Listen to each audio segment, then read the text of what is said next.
الحمد لله نحمده ونستعينه ونستغفره ونؤمن به ونتوكل عليه ونعوذ بالله من شرور أنفسنا ومن سيئات أعمالنا من يهده الله فلا مضل له ومن يضلله فلا هادي له ونشهد أن لا إله إلا الله وحده لا شريك له ونشهد أن سيدنا ونبينا ومولانا محمدا عبده ورسوله صلى الله تعالى عليه وعلى آله وأصحابه وبارك وسلم تسليما كثيرا كثيرا أما بعد فأعوذ بالله من الشيطان الرجيم بسم الله الرحمن الرحيم حاميم والكتاب المبين إنا أنزلناه في ليلة مباركة إنا كنا منذرين فيها يفرق كل أمر حكيم صدق اللہ العظیم۔ بزرگان محترم، برادران اسلام اور عزیز نوجوان ساتھیو،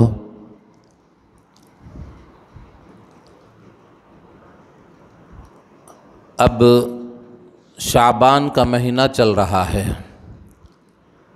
اس مہینے کے بعد رمضان المبارک کا مہینہ آئے گا، جس کے اندر اللہ تبارک تعالی مکلف بندوں کے لیے روزے فرض قرار دیتے ہیں۔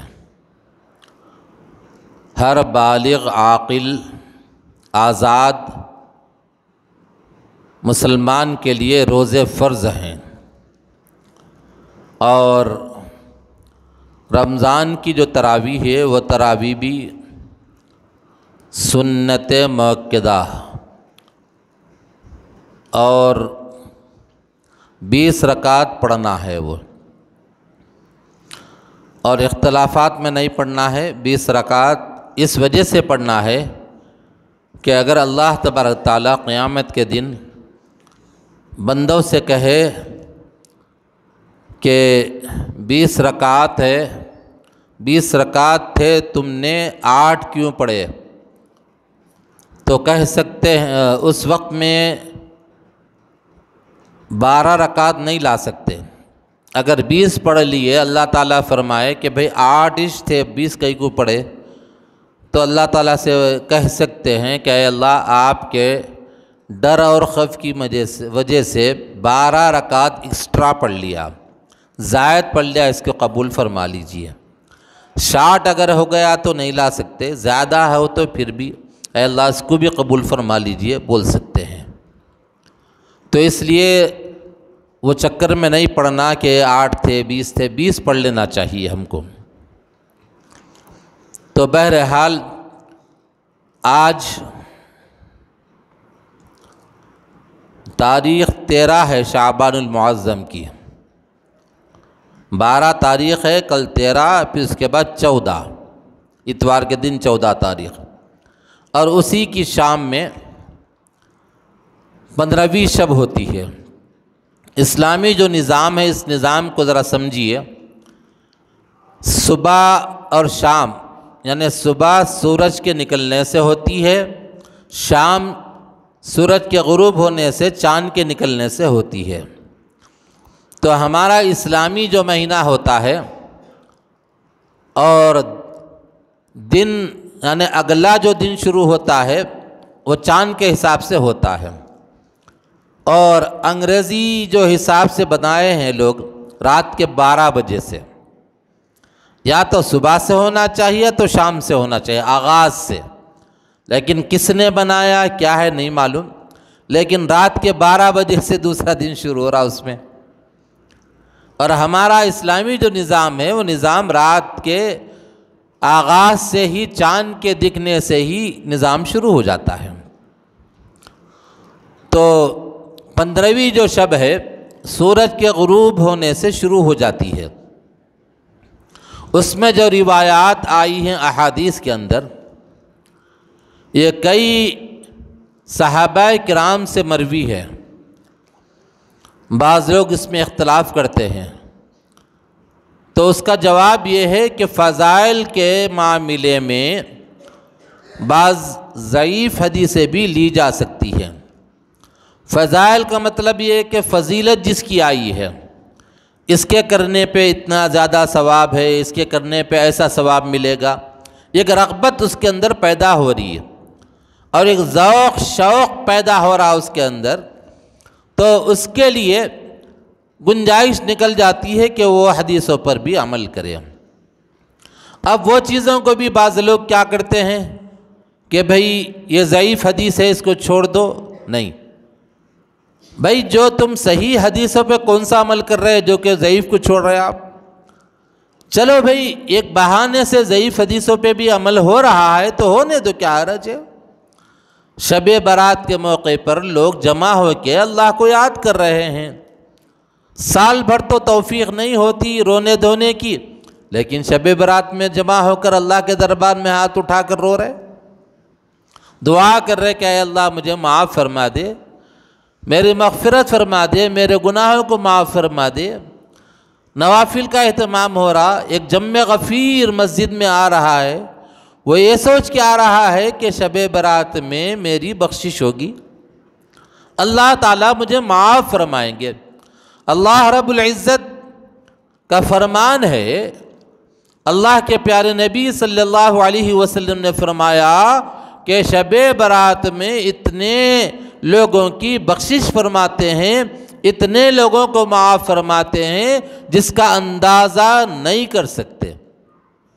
مثال دے کر یوں فرمایا کہ قبیلہ بنو کلب جو ہے، اس زمانے میں مدینے کے اندر بڑا قبیلہ تھا، اس کے پاس بکریاں زیادہ تھے، بکریوں کے ریوڑ تھے اس کے پاس میں، اور بکریوں میں بھی وہ مینڈے ہوتے ہیں جس کے بال زیادہ ہوتے ہیں۔ تو اللہ کے رسول صلی اللہ علیہ وسلم نے اس بکریوں کی اور مینڈوں کی مثال دے کر فرمایا اور اس قبیلے کا نام لے کر بتایا، اس قبیلے کے پاس جتنے بکریاں ہیں، بکریوں کے جو کھال ہیں، کھال پہ جو بال ہیں، بالوں کی جو تعداد ہے، جو مقدار ہے، اس سے بھی کئی گنا زیادہ لوگوں کی آج رات بخشش ہو جاتی ہے۔ شب برات میں اتنے لوگوں کی بخشش ہو جاتی ہے۔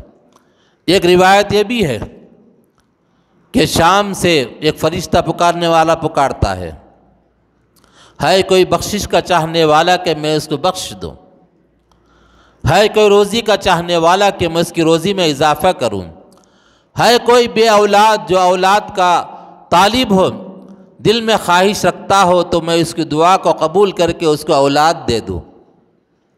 یہ فرشتہ غروب آفتاب سے ندا لگاتا ہے، پکارتا ہے، اور صبح صادق تک پکارتا رہتا ہے، پوری رات یہ آواز لگی رہتی ہے۔ اللہ تعالیٰ بھی دیکھیے اپنے بندوں کو کسی نہ کسی بہانے سے اپنے دربار میں بلاتے ہیں۔ اللہ فرماتے ہیں کہ اے بندے آ جا، اے بندے باز آ جا گناہوں سے، میرے دربار میں آ کے مجھ سے مانگ، میں دیتا ہوں۔ طریقہ بھی بتایا اللہ تعالیٰ، بھئی ایسی اگر تم سے غلطی ہو گئی تو اس کا تدارک کرنے کا طریقہ یہ ہے، گناہ ہو گیا تو گناہ معاف کرانے کا طریقہ یہ ہے، اگر خدا نخواستہ کوئی زہر کھا لیا تو زہر کے کھانے کے بعد زہر زائل ہونے کی دوا بھی ہوتی ہے، اگر دیر سے کھایا تو دوا اثر نہیں کرتی۔ حضرت مفتی محمد تقی عثمانی صاحب دامت برکاتہم نے ایک کتاب لکھی ہے جہان دیدہ، اس کتاب کے اندر ایک واقعہ لکھا، یورپ یا ساؤتھ افریقہ کسی جگہ کا واقعہ ہے، ٹرین میں بیٹھ کر جا رہے تھے، جاتے جاتے راستے میں ٹرین رکی، جس طرح سے ٹرین کہیں سگنل نہیں ملا تو رک جاتی ہے، بعض دفعہ لمبا رکتی، بعض دفعہ آدھا گھنٹہ 1 گھنٹہ رک جاتی ہے، سگنل نہیں ملتا، تو اس میں کیا کرتے جو لوگ بیٹھے ہوئے ہوتے ہیں بے چین ہو کر نیچے اتر جاتے ہیں، جنگل میں ہے نیچے اتر گئے، تو ویسے ہی حضرت بھی اتر گئے، بہت گرمی ہو رہی ہوگی، اس زمانے میں کہاں سہولتیں تھیں، تو بہرحال نیچے اتر گئے۔ اترنے کے بعد ایک خوبصورت پودا نظر آیا، خوبصورت پودا نظر آیا، تو وہ حضرت اس کو پکڑنے کے لیے گئے، تو ان کے ساتھ میں جو خادم تھا، جو بھی ان کے ساتھ رفیق سفر تھا، اس نے کہا مولانا مفتی صاحب آپ اس کو ہاتھ مت لگائیے، اس کو ہاتھ مت لگائیے۔ بولے کیوں؟ بولے کہ یہ پودا ایسا ہے اگر آپ اس کو ہاتھ لگائیں گے تو آپ کے ہاتھ میں جلنا شروع ہو جائے گا، بچھو کے کاٹنے پہ جیسے جھنکار ہوتی ہے ویسا جلنا لگے گا آپ کو۔ کہا اتنی تاثیر ہے اس میں؟ تو پھر حضرت سے اسی رفیق سفر نے کہا حضرت یہ پودے کے اندر تاثیر ایسی ہے، لیکن اسی کے آس پاس میں آپ تلاش کیجئے ایک پودا اور ایک ہوگا، اگر خدا نخواستہ کوئی بندہ اس کے پتے کو پکڑ لیا، اس درخت کو چھو لیا، تو چھونے کے بعد میں جیسے ہی وہ دوسرے درخت کو، دوسرے پتے کو پکڑے گا تو وہ جھنکار ختم ہو جائے گی۔ تو ویسے ہی اللہ تبارک تعالیٰ نے کیا کیا، اگر کوئی بندہ گناہ کرتا ہے، اگر اس کا جو ضمیر ہے، اس کا نفس ہے، نفس کے اندر خواہش پیدا ہوتی ہے گناہ کی، اور گناہ کر جاتا ہے، کر بیٹھتا ہے، تو اللہ تبارک تعالیٰ نے اس کی جو جھنکار ہے، جس کی وجہ سے دل میں ظلمت آ گئی، دل میں تاریکی آ گئی، وہ تاریکی کو دور کرنے کے لیے توبہ کا یعنی دروازہ کھلا ہوا ہے۔ آپ توبہ کر لو، وہ تاریکی دور ہو جائے گی، اس کی جھنکار ختم ہو جائے گی۔ جو توبہ کرتا ہے تو اللہ تبارک تعالیٰ نے فرمایا ہے، اللہ کے رسول کا فرمان ہے کہ اللہ اس کو ایسا معاف کر دیتا ہے جیسا کہ ماں کی پیٹ سے بچہ آج ہی پیدا ہوا ہو، جس کے کوئی گناہ نہیں ہے، ویسا اس کو کر دیتے ہیں اللہ تعالیٰ۔ تو شب برات میں، برات کے معنی چھٹکارے کی، آگ سے چھٹکارے والی رات ہے، یہ دوزخ سے چھٹکارے والی رات ہے۔ اس رات کے اندر جاگ کے کچھ عبادت کر لینا، جاگنا ہنسی مذاق کرنے کے لیے نہیں، جاگنا ادھر ادھر کے تبصرے کرنے کے لیے نہیں، کوئی دوسرے کاموں کے لیے جاگنا نہیں، اللہ کی عبادت کے لیے جاگنا۔ اللہ تعالیٰ اپنے بندوں سے کتنا پیار کرتے ہیں، دیکھیے آپ کتنی محبت فرماتے ہیں۔ اللہ تعالیٰ نے خود راستہ بتایا کہ اے بندے، اگر تجھ سے کوئی غلطی سرزد ہو جائے تو مجھ کو راضی کرنے کا طریقہ معافی ہے، معافی چاہ لو میں راضی ہو جاتا ہوں۔ اور پھر کیا فرمایا کہ جو بندہ معافی چاہتا ہے تو اللہ تعالیٰ اس کے قریب ہو جاتے ہیں۔ ایک حدیث پاک کے اندر آتا ہے، اللہ کے رسول صلی اللہ علیہ وسلم نے فرمایا کہ جب بندہ اللہ تبارک تعالیٰ کی طرف چل کر جاتا ہے تو اللہ تعالیٰ دوڑ کر اس کے قریب آتے ہیں، بندہ اگر دوڑ کر جاتا ہے تو اللہ تبارک تعالیٰ اس کو جھپٹ کر اپنے قریب کر لیتے ہیں۔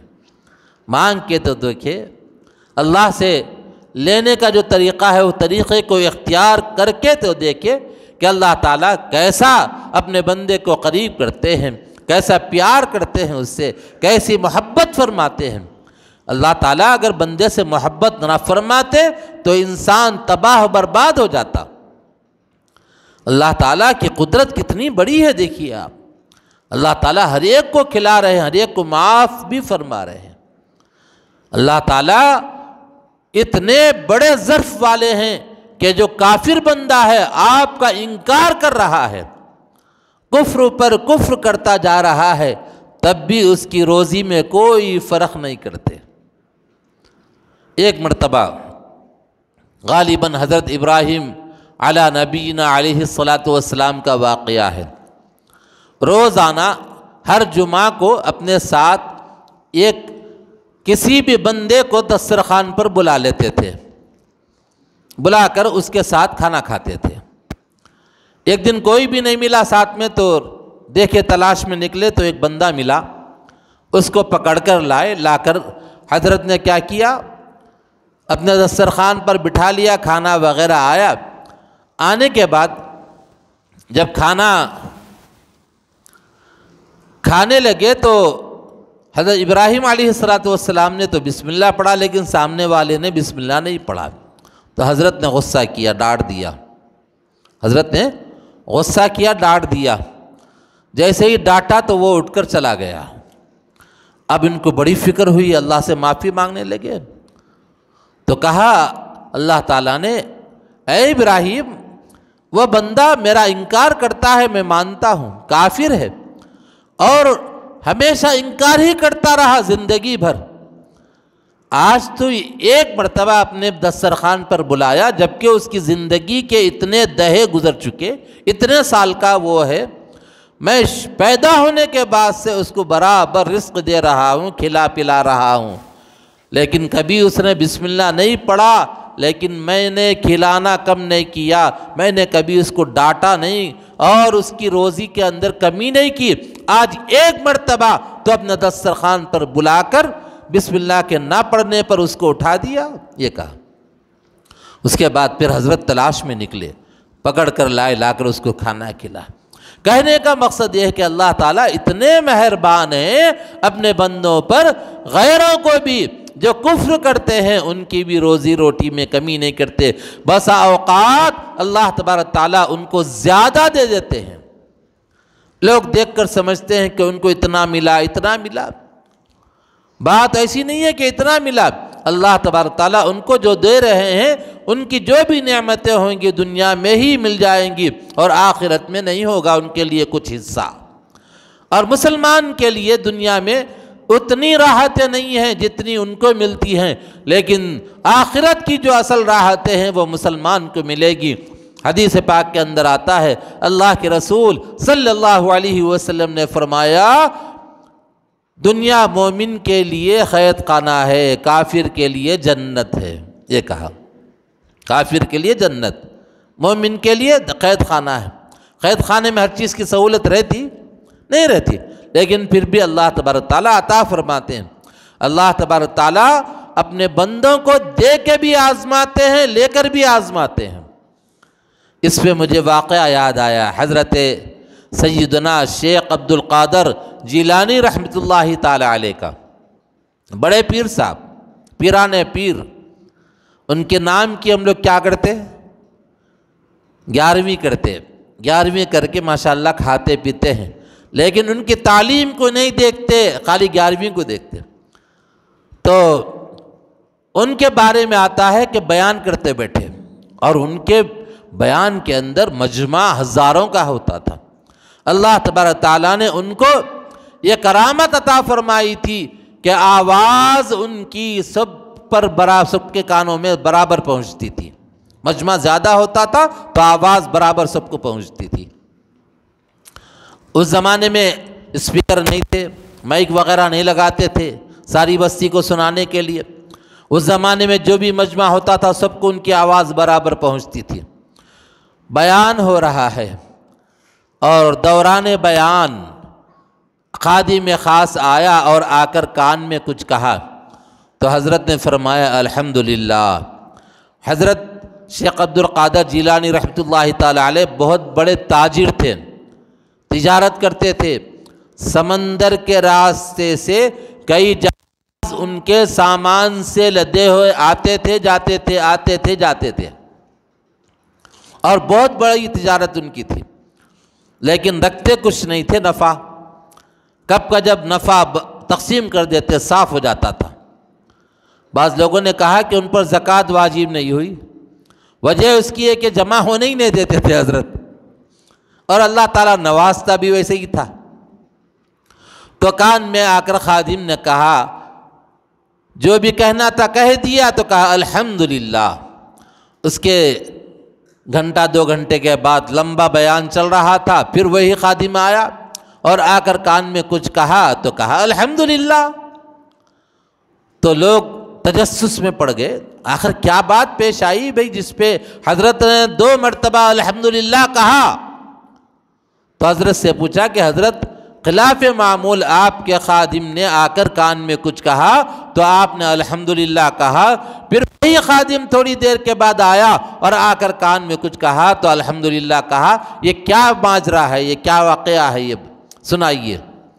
تو حضرت نے فرمایا، دیکھو بات یہ ہے کہ میں نے جیسے ہی بیان شروع کیا وہ خادم نے آ کر اطلاع دی، حضرت آپ کا ایک جہاز سامان سے لدا ہوا ہے، ابھی ابھی اطلاع ملی کہ وہ سامان سے لدا ہوا جہاز سمندر میں ڈوب رہا ہے۔ تو میں نے کہا الحمدللہ، میں نے کہا الحمدللہ۔ پھر اس تھوڑی دیر کے بعد وہی خادم آیا اور آ کر کہا کہ حضرت تازہ تازہ اطلاع یہ آئی ہے کہ وہ ڈوبا نہیں، صحیح سلامت ساحل کی طرف آ رہا ہے۔ تو میں نے کہا الحمدللہ، دیا الحمدللہ، لیا الحمدللہ۔ یہ تھا ان کا ایمان مضبوط، پریشانی کچھ نہیں ہے، دیا وہی، لیا وہی، ختم۔ تو بہرحال دوست اور بزرگوں، اللہ تبارک تعالیٰ اپنے بندوں کے ساتھ بے انتہا مہربان ہیں، اور اللہ تعالیٰ کسی نہ کسی بہانے سے بندوں کو معاف کرنا چاہتے ہیں۔ جو بندہ اللہ کے دربار میں روتا ہے، آنکھ سے آنسو نکالتا ہے اور اللہ سے مانگتا ہے، اللہ اس کو معاف فرماتے ہیں۔ دوستو ایک بات یاد رکھو، اللہ کے رسول صلی اللہ علیہ وسلم کی سنت کھانے پینے میں بھی ہے نا، چھوٹا لقمہ بناتے تھے، 3 انگلی سے کھاتے تھے، بسم اللہ پڑھتے تھے، اور سونے اٹھنے میں بھی آپ کی سنتیں ہیں، جلدی سوتے تھے، داہنے کروٹ پہ سوتے تھے، تفصیل ہے اس کی۔ اٹھتے وقت آپ اٹھتے تھے تو پہلے دعا پڑھتے تھے، الحمدللہ الذی احیانا بعد ما اماتنا والیہ النشور، اور بھی حدیث دعائیں ہیں اس میں، اور بھی سنتیں ہیں۔ ویسی ہی ایک سنت ہے آپ کی رونے والی سنت۔ سرکار روتے تھے اللہ کی یاد میں، اللہ سے مانگتے ہوئے روتے تھے۔ اس سنت کو زندہ کرنے کی ضرورت ہے، اس سنت کو زندہ کرنے کی ضرورت ہے۔ آپ کو وہ مشہور واقعہ یاد ہوگا، میں نے کئی مرتبہ آپ کے سامنے سنایا۔ حضرت نبی کریم صلی اللہ علیہ وسلم بدر کے میدان میں ہیں، کفار و مشرکین کو پکڑنے کے لیے گئے، گھیرنے کے لیے گئے، لیکن راستہ بدل کر وہ چلے گئے، اور جانے کے بعد وہاں پر مشہور ہو گیا کہ وہ لوگ پکڑے گئے۔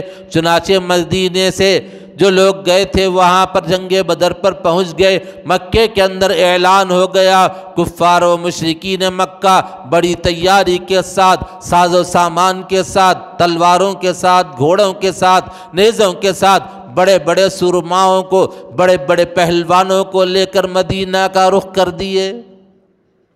مدینے کا رخ کر کے مدینے کو آ گئے، اور وہاں پر جنگ بدر پر پڑاؤ ڈالا۔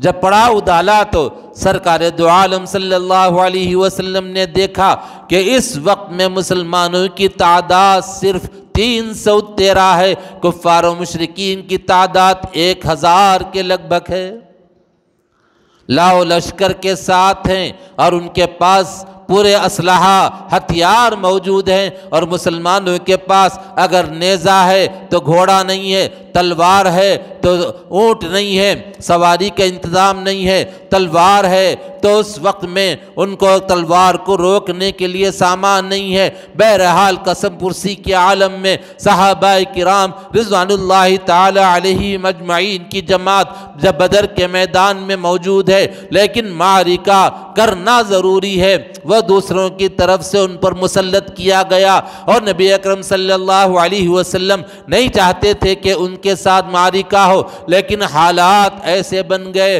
کہ ان کے ساتھ لڑنا ضروری ہو گیا۔ اس وقت میں نبی کریم صلی اللہ علیہ وسلم نے صحابہ کرام رضوان اللہ تعالی علیہم اجمعین سے مشورہ کرنے کے بعد وہیں پر رک گئے، اور صبح جنگ ہونا ہے، وہاں پر آپ کے لیے خیمہ بنایا گیا۔ اس خیمے کے اندر سرکار دو جہاں سرور و کون و مکہ تاجدار انبیاء صلی اللہ علیہ وسلم موجود ہے، پیچھے حضرت ابو بکر رضی اللہ تعالیٰ عنہ بیٹھے ہوئے ہیں، اور اسی خیمے کے باہر حضرت سعد رضی اللہ تعالیٰ عنہ تلوار لے کر پہلا دیتے کھڑے ہوئے ہیں، اور سرکار دو عالم صلی اللہ علیہ وسلم دربار الہی میں ہاتھ اٹھا کر مانگ رہے ہیں، دعا کر رہے ہیں، آنکھوں سے آنسو جاری ہے، اور روتے ہوئے آپ کی حالت یہ ہو گئی کہ آپ کی جب سسکیاں بن گئی تو آپ کا سر مبارک ہلنے لگا، اور آپ نے فرمایا کہ اے اللہ، اس وقت میں ایک چھوٹی سی جماعت ہے جو 313 کے لگ بھگ ہے، آپ کو یاد کرنے والی، آپ کے لیے قربان ہونے والی جماعت ہے، اگر آج یہ اے اللہ شکست کھا جائے گی تو عبادت کرنے والا کوئی نہیں رہے گا، اے پروردگار ان کو فتح کامرانی نصیب فرما۔ یہ دعا کرتے کرتے آپ کا سر مبارک ہلنے لگا تو نبی اکرم صلی اللہ علیہ وسلم کے سر مبارک پر جو چادر تھی، ردا تھی، وہ نیچے گر جاتی تھی کندھوں پر۔ حضرت ابو بکر وہ ردا کو اٹھا کر آپ پر اڑاتے، پھر گرتی، پھر آپ پر اڑاتے، پھر گرتی، پھر آپ پر اڑاتے۔ یہ کیفیت ہو گئی تھی، یعنی رونے والی سنت میں آپ کو بتا رہا ہوں۔ آپ بلک بلک کر رونے لگے اللہ کے دربار میں۔ صرف اسی پر بس نہیں کیا، آپ اسی اسنا میں سجدے میں چلے گئے، سجدے میں جا کر رونے لگے اور روتے ہوئے وہاں سجدے سے اٹھے۔ اٹھنے کے بعد جب بیٹھ کر آپ دعا کر رہے تھے، آپ کے رفیق خاص اور آپ کے رازدار یار غار حضرت ابو بکر رضی اللہ تعالیٰ عنہ نے کہا، یا رسول اللہ صلی اللہ علیہ وسلم اپنے آپ پر رحم کیجئے، انشاءاللہ اللہ آپ کو ضرور فتح نصیب فرمائے گا، ذرا اپنا بھی تو خیال کیجئے۔ یہ آپ نے کہا پیچھے سے۔ اس وقت میں سرکار دو عالم صلی اللہ علیہ وسلم نے دعا ختم فرمائی اور پیچھے پلٹ کر کہا، اے ابو بکر خوشخبری ہو، جبرائیل آ کر سنا گئے ہیں کہ فتح مسلمانوں کو ہوگی انشاءاللہ۔ تو رونے والی جو صفت ہے، بیٹھ کے رو رہے ہیں اور سجدے میں جا کر رو رہے ہیں، کون؟ سرور کون و مکا تاجدار انبیاء صلی اللہ علیہ وسلم، جن کی وجہ سے عرش بنا، جن کی وجہ سے فرش بنا، جن کی وجہ سے چاند سورج بنا، جن کی وجہ سے کائنات کا نظام چلایا گیا۔ ان کی حالت یہ ہے۔ رونے والی جو سنت کو زندہ کرنے کی ضرورت ہے۔ شب برات میں خاص طور پہ اللہ کے دربار میں ہاتھ اٹھا کر رونا، مانگنا اللہ تعالیٰ سے۔ اور جیسا کہ گزشتہ جمعہ میں نے بتایا کہ چند اشخاص ایسے ہوں گے جو اللہ تبارک تعالیٰ کی طرف سے ایک دم سے معافی عام ہوگی، لیکن ان کی معافی نہیں ہوگی۔ جو ماں باپ کو ستانے والا، ٹخنے سے نیچے پائجامہ یا پٹلون رکھنے والا، اور سود کا کھانے والا، اور غیب کی باتیں بتانے والا، ہاتھ کی لکیریں دیکھ کر بتانے والا، اور ایسے ہی چند لوگ ہیں جن کی دعا قبول نہیں ہوگی اس رات میں، الا یہ کہ معافی چاہ لے، اس سے بھی توبہ کر لے۔ اللہ تعالیٰ اس سے بھی اگر توبہ کرتے ہیں تو اس کو بھی معاف فرماتے ہیں۔ اس لیے دوست اور بزرگوں، جو اتوار کی جو رات ہے، اس رات کو شب برات کہا جاتا ہے، 15ویں شب ہے وہ، اس رات کا تھوڑا سا اہتمام کرنا چاہیے اور راتوں سے زیادہ۔ بعض لوگ اس رات کے اندر گھروں کے اندر پتہ نہیں کیا کیا کرتے۔ یہ شروع کی بات ہے، جب NTR نگر نیا بسا تھا تو ایک محترمہ مجھ سے کہنے لگے، جب میری عمر بہت کم تھی، بولے مجھ مردوں کی عید آ رہی نہ، بولے بولا مردوں کی عید کہاں کیجیے، وہ شب برات مردوں کی عید۔ میں بولا مردے خبروں میں سے اٹھ کے آتے کیا؟ بولے لوگوں کا یہ بھی عقیدہ ہے، گھروں میں چراغاں جلاتے، وہ جلاتے، یہ سب غلط طریقہ ہے۔ شریعت میں اس کی اجازت نہیں ہے، کتابوں میں لکھا ہوا بھی نہیں ہے، لوگ کرتے جا رہے ہیں۔ ایک کا دیکھ کے دوسرا کرا، دوسرا کا دیکھ کے تیسرا کرا۔ وہ اندھیری بمبئی میں ایک محلے کا نام ہے، وہاں کے اسٹیشن پہ میں اتر کے میں جانے لگا تو ایک آدمی کو لوگ مار رہے تھے، تو میں دیکھا کھڑے ہو کر، ایک آ رہا مار رہا، دوسرا آ رہا مار رہا، تیسرا آ رہا مار رہا۔ تو اس کے بعد ایک آدمی کو بلا کے بولا، بھائی آپ کہیں کو مار رہے اس کو؟ بولے سب مارے تو میں بھی مارا، بولے سب مارے تو میں بھی مارا۔ تو ویسے ہی قصہ ہے ہمارا، سب کر رہے تو ہم بھی کر رہے، ذرا تحقیق بھی کرنا۔ سب جا کے ایک لائن پہ ٹھہر گئے تو اس کے پیچھے سب لائن لگا کے ٹھہر جا رہے، وہ خصلت مینڈوں کی رہتی، وہ تحقیق کرنا کہیں کو ٹھہرے لوگ۔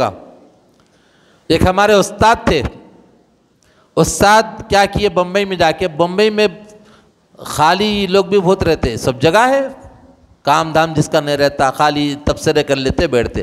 ان ایسا ہے رے با، اس کی دیکھے 8 سے 8 سال پہلے کیسا، 10 سال پہلے، اب دیکھو بائک پہ جا رہا، نئی بائک ہے، دیکھے تبصرے چلتے۔ ہمارے استاد کیا کرے، نیچے وہ تھوک کے جو سب پیر سے انگوٹھے سے لگڑتے ٹھہرے وہاں پہ، اب یہ کھا کے دیکھا، دوسرا آ کے دیکھ رہا، اس کو لگڑ کے نیچے سے دیکھ رہے، پلٹا تھوڑا سا جھک کے دیکھ رہے، تھوڑا سا اٹھ کے دیکھ رہے، دوسرا دیکھنا شروع کرا، تیسرا دیکھنا شروع کرا، چوتھا، پانچواں، لوگ جمع ہو گئے۔ جمع ہوتے حضرت بازو ہٹ کے دیکھ رہے تماشا۔ ان کے ساتھ والا آدمی آ کے بتایا تو ویسی کیفیت ہے، بولے کچھ بھی نہیں ہے، خالی تھوک کے تھوک کو لگڑ رہے تو دیکھ لیتے ٹھہرے، بس وہی حال ہمارا ہو گیا۔ کوئی پرانے زمانے میں کیا کرا نہیں معلوم، ان کی وہ عید بول کے بنا دیا۔ تحقیق کرنا، پڑھائی کا دور ہے یہ، اس زمانے کا نہیں، خالی سنا سنی عمل کرنے والا دور نہیں ہے یہ، تحقیق کرنے کا دور ہے۔ حدیثی کتابوں میں دیکھنا، اچھا تحقیق کرو بولے تو آج کل کیا چل رہا، واٹس ایپ، اب یوٹیوب میں اور گوگل میں جا کے پورا سرچ کر کے دیکھ رہے، دیکھتے اس میں اچھا ایسا ہے، انگلش میں لکھا ہوا ہے۔ اب یہ قادیانی جتنے کافر ہیں نا، قادیانی اور شکیل بن حنیف، یہ سب کافر ہے لوگ۔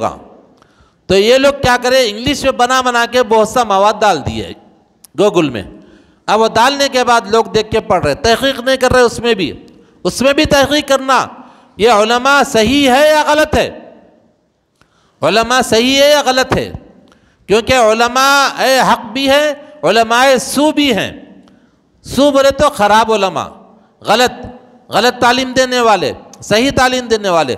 بعض علماء کرام کا حال یہ ہوتا ہے جن کی نظر سوائے سامنے والے کے جیب کے کسی اور پہ نہیں رہتی، بعض ایسے بھی ہے، بعض خالی لڑانا چاہتے اپنا الو سیدھا کرنے کے لیے۔ تو تحقیق کرنا، تحقیق کر کے دیکھنا کہ بھئی اسے صحیح ہے نہیں ہے۔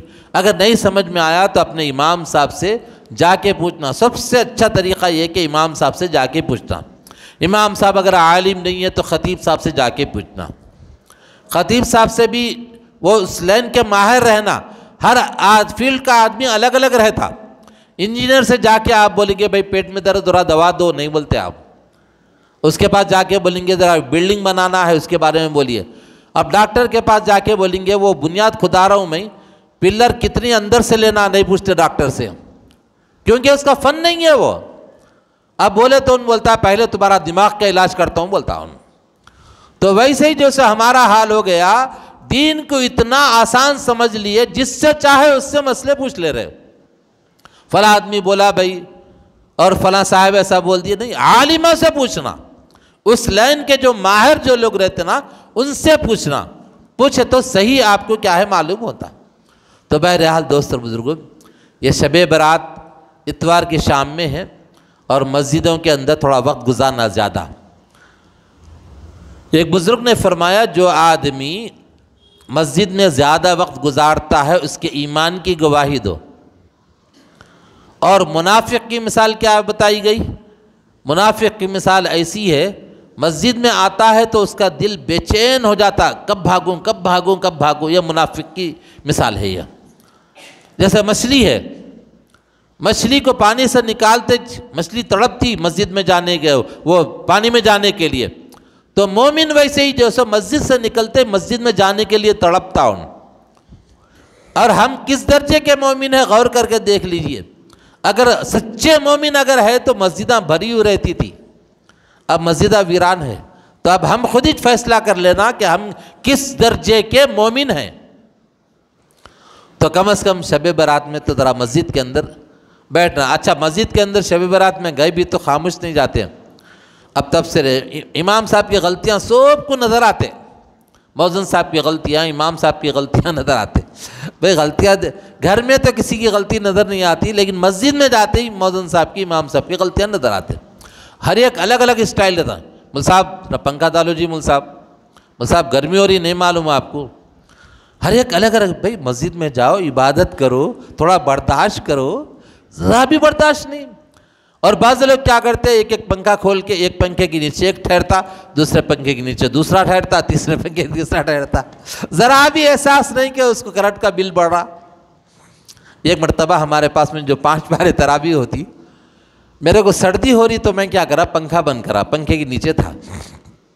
جیسے ہی میں رکعت بہنا، پتہ نہیں کون بندہ تھا، پنکھا کھول دیا، ختم۔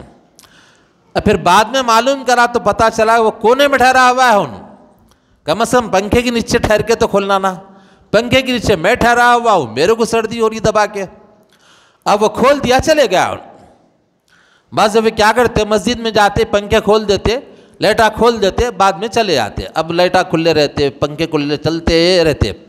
اب وہ کام مؤذن صاحب کا، مؤذن صاحب کبھی کام آ گیا تو جلدی چلے گئے. اب پنکھا چلتے رہنا. بھائی کھولے تو بند بھی کرنا، ذرا اس کا خیال رکھنا. چپلاں دیکھو کیسا چھوڑتے. یہ چھوٹی چھوٹی باتیں جو بچپن میں بتانا تھا ہمارے کو لیکن نہیں بتائے، لیکن اب بتانا پڑا بڑھاپے میں.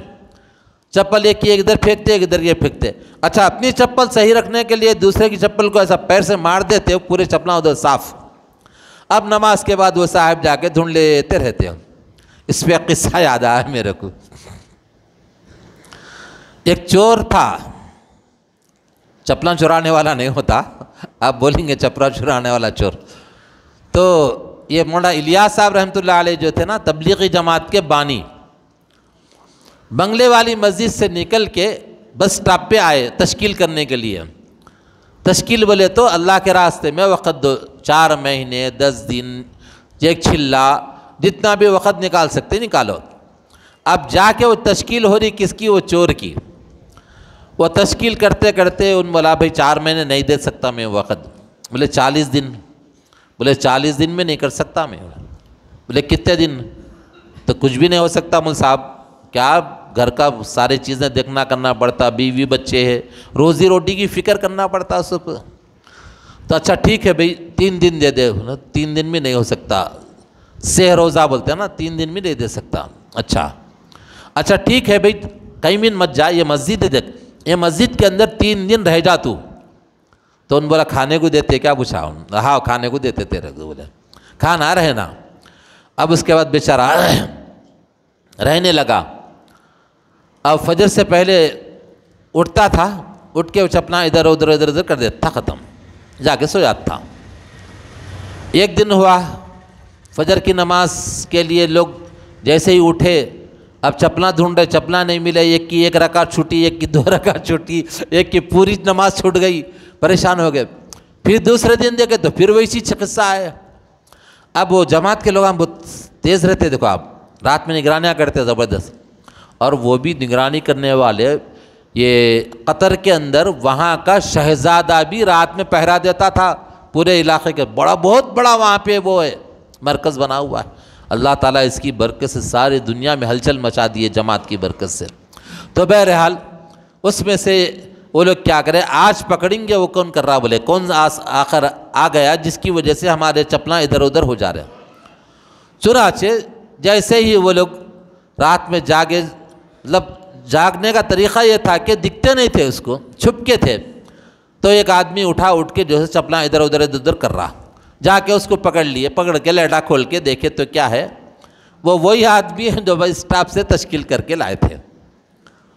تو اس کو کیا کرے، اب کہیں بھاگ جائیں گے بول کے پکڑ کے رکھ کے صبح میں مولانا الیاس صاحب رحمۃ اللہ علیہ کے پاس لے کے گئے. تو حضرت پوچھے کہ کیا بات ہے، کیوں بیٹا ایسا کیوں کرے؟ بول صاحب کیا بولوں آپ کو، میں ہوں صاحب ڈاکو چور ہوں میں، آپ میرے کو آ کے وہاں پکڑنے کے بعد میں آپ سے بہرحال لمبی چوڑی بات ہوئی، آپ کھانے کو دیتے بول کے یا لا کے رکھے. اب لا کے رکھنے کے بعد میرے دل میں آ رہا تھا کہ اس کا جیب ماروں، اس کا بیاگ صاف کروں، کچھ تو کروں، دل میں آ رہا تھا. لیکن مسجد کی وجہ سے اور آپ کا خیال رکھ کے میرے کو ڈر ہو گیا. بول صاحب میں ڈر کی وجہ سے کیا کرا، وہ کام نہیں کر کے اپنے نفس کو دل کو تسلی دینے کے واسطے چپنا ادھر ادھر کرا. بول صاحب میں بول کے بولا چپلا ادھر ادھر کرا دل کو تسلی دینے کے واسطے بولا کرتے. تو بہرحال ایک بڑے گناہ سے رکنے کے واسطے ایک چھوٹا کام کر لیا ان. تو وہ حضرت کی کرامت تھی، حضرت اس کے لیے جو دعا کرے تھے اس کی برکت سے. پھر اس کے بعد اس نے کیا کیا، چھلا لگایا، 4 مہینے لگا، اللہ کا ولی بن گیا ان. تو بہرحال بولنے کا مطلب یہ ہے کہ اپنی چپل صحیح رکھنے کے لیے دوسروں کی چپل ڈگل دیتے، ایسا نہیں. بہت سے چیزوں کے بہت سے آداب ہیں جو سیکھنے کی ضرورت ہے. حضرت تھانوی رحمۃ اللہ تعالیٰ علیہ نے فرمایا کہ اس بات کا خیال رکھو کہ میری ذات سے کسی کو تکلیف نہ پہنچے، میری ذات سے کسی کو تکلیف نہ پہنچے، اس بات کا خیال رکھو. یہ ایمان کی اہم چیز ہے یہ. اب ہم لوگ کیا کرتے، دوسرا کچھ بھی ہون دو، اپنا مطلب نہیں، اپنے کو ملا بس سے، جیسے دسترخوان پہ کرتے بیٹھے سب. ابھی 2 مہینے پہلے کی بات ہے، دسترخوان پہ ہم لوگ بیٹھے ہوئے ہیں ماشاءاللہ. جیسے ہی تازی بات ہے، پرانی نہیں ہوتی. جو ہمارے ایک دوست ہے انہوں بھی بیٹھے ہوتے اس میں. ہاں ایسا کٹورا آیا، جیسے ہی کٹورا آیا تو ماشاءاللہ ایک ہی پلیٹ میں صاف ہو گیا وہ. اب دوسرے دیکھ لے، اب نظر بھی نیچے کر کے دیکھتے رہتے، سب چھوڑتے نہیں، اس میں بچتا نہیں بچتا، کتنا بچتا. بہرحال ایسا نہیں کرنا، دوسروں کا خیال رکھنا، کھلا کے کھانے کی فکر کرنا. سرکار دو عالم صلی اللہ علیہ وسلم کا معمول وہی تھا، آپ دوسروں کو کھلاتے تھے اور کھلا کے جو سو کھاتے تھے. تو وقت زیادہ ہو رہا ہے، میں زیادہ لمبا وقت آپ سے لینا نہیں چاہتا. شب برات میں 8:15 بجے یہاں نماز ہے انشاءاللہ، عشاء کی نماز وہی حسب معمول ہوگی. اس دن ذرا مصروفیت تھوڑا میری زیادہ بھی ہے، گاؤں میں بھی مدر میں بھی پروگرام ہے، پھر وہاں سے یہاں آنے کے بعد پھر یہاں پہ پھر مسجد فردوس میں بھی ہے، یہاں پر بھی انشاءاللہ بیان ہوگا. خواتین کے لیے انشاءاللہ خواتین بیان کریں گی، دعا بھی ہوگا. اپنے اپنے گھروں کی جو خواتین ہیں ان کو 9:30 بجے سے بھیجائیے، 9 ساڑھے 9 سے یہاں پہ انشاءاللہ دعا ہوگی. صدر معلمہ صاحبہ بیان دعا کریں گے، اپنے خواتین کو یہاں بھیجائیے. ہمارے گھر میں ہو، اگر زیادہ خواتین آئے تو مدرسے میں رکھیں گے، اگر نہیں تو پھر گھر کے حصے میں وہاں پہ رہیں گا، دعا میں شریک ہو سکتے ہیں. بہرحال آپ سے گزارش ہے کہ شب برات کو ضائع مت کیجیے، اللہ کے دربار میں رو رو کے اللہ کو منانے کی کوشش کیجیے. اللہ تبارک تعالیٰ سے دعا ہے کہ ہم سب کو کہنے اور سننے سے زیادہ عمل کے توفیق عطا فرمائے. وآخر دعوانا الحمدللہ رب العالمین. جو حضرات سنت نہیں پڑھے سنت پڑھ لیجیے.